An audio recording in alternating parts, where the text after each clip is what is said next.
Assalamualaikum warahmatullahi wabarakatuh. Perkenalkan, nama saya Rahimah Hanifah Humaira dari kelas 10-1. Di video ini, saya akan membahas tentang bank. Sebenarnya kalian tahu nggak sih bank itu apa?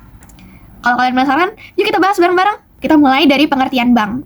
Jadi, kata bank itu sendiri berasal dari bahasa Italia, yaitu banco, yang artinya bangku atau merujuk pada meja. Hal ini dikarenakan pada zaman dahulu bangku atau meja itu digunakan sebagai tempat untuk tukar-menukar.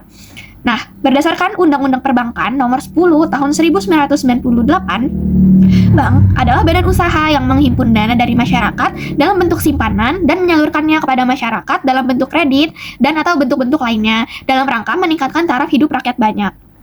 Nah, kemudian kita bahas nih asas, fungsi, dan tujuannya. Jadi, pertama, asas perbankan Indonesia melakukan usahanya dengan berasaskan demokrasi ekonomi dengan menggunakan prinsip kehati-hatian. Terus, fungsinya apa? Fungsinya itu, yang pertama, sebagai penghimpun dana. Jadi, kalau nasabah menabung pada bank, itu bank sedang menghimpun dana, gitu. Kemudian yang kedua, ada penyalur dana. Jadi, bank itu menyalurkan dana kepada nasabah dengan bentuk pinjaman atau kredit. Kemudian yang ketiga, bank sebagai penyedia jasa layanan perbankan. Kemudian tujuannya itu untuk menunjang pelaksanaan pembangunan nasional dalam rangka meningkatkan pemerataan pembangunan, pertumbuhan ekonomi, dan stabilitas nasional ke arah peningkatan kesejahteraan rakyat banyak. Nah, untuk jenis-jenis bank itu terbagi menjadi 3. Jadi ada berdasarkan fungsi, berdasarkan pemilikan, dan berdasarkan status. Kira-kira kita bahas yang mana dulu ya? Berdasarkan fungsi dulu kali ya. Jadi berdasarkan fungsinya, bank itu terbagi menjadi 3, yaitu bank sentral, bank umum, dan bank perkreditan rakyat atau biasa disingkat sebagai BPR. Nah, yang pertama itu ada bank sentral. Bank sentral itu tugasnya adalah mengatur peredaran uang yang ada di masyarakat. Nah, bank sentral itu cuma ada satu di Indonesia, yaitu Bank Indonesia. Dan itu bukan milik pemerintah, itu milik perusahaan swasta nasional. Kemudian yang kedua, ada bank umum. Bank umum itu tugasnya menghimpun dana, terus menyalurkan dana dalam bentuk pinjaman atau kredit, dan memberikan jasa lalu lintas pembayaran, kayak transfer dan jual beli valuta asing. Nah, dalam pelaksanaannya ini, bank umum terbagi jadi 2. Ada bank umum konvensional dan ada bank umum syariah. Ya, seperti yang kita tahu, bank umum konvensional itu ada kayak BCA, BRI, BTN, BNI, dan masih banyak lainnya. Terus kalau bank syariah, bank umum syariah itu kayak BSI, terus Bank Mandiri Syariah, dan masih banyak lainnya. Kemudian yang ketiga ada BPR, Bank Perkreditan Rakyat. Mungkin ini memang agak asing ya, karena dia tuh skalanya lebih kecil daripada bank umum. Jadi Bank Perkreditan Rakyat ini hanya melayani tingkat kecamatan atau tingkat kabupaten. Tugasnya sama, mirip sama bank umum, jadi dia menghimpun dana, menyalurkan dana. Tapi Bank Perkreditan Rakyat nggak bisa memberikan jasa lalu lintas pembayaran, jadi nggak bisa transfer, nggak bisa jual beli valuta asing, gitu.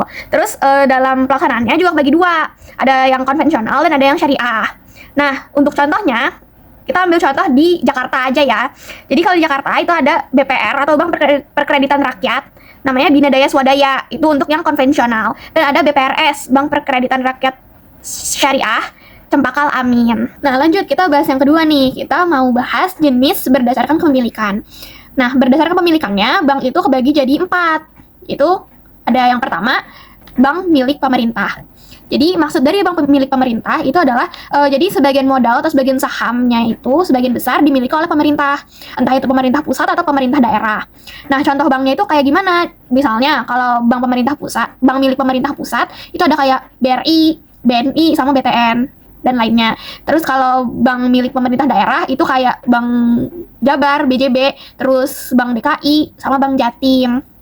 Tuh. Terus yang kedua itu ada bank milik perusahaan swasta nasional. Jadi sebagian besar modalnya atau sahamnya itu dimiliki oleh perusahaan swasta nasional. Contohnya kayak Bank CIMB, terus Bank BCA, Bank Mega, dan lainnya. Terus yang ketiga ada bank campuran.